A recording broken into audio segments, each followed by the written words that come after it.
জালকাঠিতে দিনের পর দিন নষ্ট হচ্ছে সরকারি মালামাল, এ যেন দেখার কেউ নেই। ঠিক তেমনি আজকের জালকাঠি গুরুদাম ব্রিজের নিচে যে সরকারি স্পিডবোটগুলো রাখা রয়েছে সেখানে দেখা যাচ্ছে দুটি শিশু যত্ন সহকারে সেই স্পিডবোট থেকে একটি হর্ন এবং একটি লাইট খুলে নিয়ে যাচ্ছে। তবে এই চিত্রটা যখন চলে আসে তখন শিশু দুটি খুবই ছোট হবার কারণে তাদের চেহারা জনগণের সামনে আনতে পারলাম না মানবিক দৃষ্টিকোণ থেকে।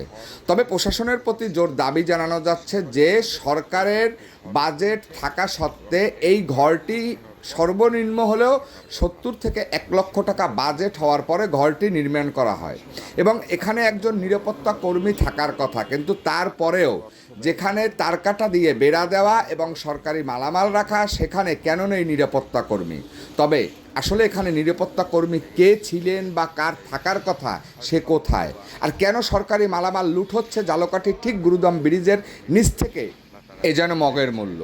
তবে কি সরকারি মালামাল দেখার জন্য লোক থাকবে না? তবে কেন দিচ্ছি নিরাপত্তা কর্মীদের বেতন? আসলে জালকাঠিটা বর্তমান সময় এমন একটা অবস্থানে দাঁড়িয়েছে যে যেখান থেকে পারছে যেন সরকারি মালামাল নিয়ে চলে যাচ্ছে, ফেলে রেখে তারা চলে যায়। এই যে দেখতে পাচ্ছি, তবে এখানে এই মালামাল দুটো যদি ফেলে রেখে চলে যায় এখান থেকে কেউ নিয়ে যেতে পারে। তাই আমি এই জালকাঠি গুরুদাম ব্রিজের উপরে যে ভাইটি সবজি বিক্রি করে তার কাছে বলেছি এবং তাকে বলেছি এই মালামালগুলো রেখে দিতে। আপনি ওই স্পিডবোটের উপর যে দুইটা মালামাল ওই দুইটা আপনার দায়িত্বে একটু রাইখে দেবেন, ঠিক আছে? জেলা প্রশাসক কার্যালয় থেকে বা সরকারি দপ্তরে যে কোনো দপ্তরের লোক থেকে এসে আপনার কাছ থেকে নিয়ে যাবে, ঠিক আছে? ওকে, আপনার নাম কি? মোহাম্মদ জামাল হাওলাদার। আচ্ছা, ওকে।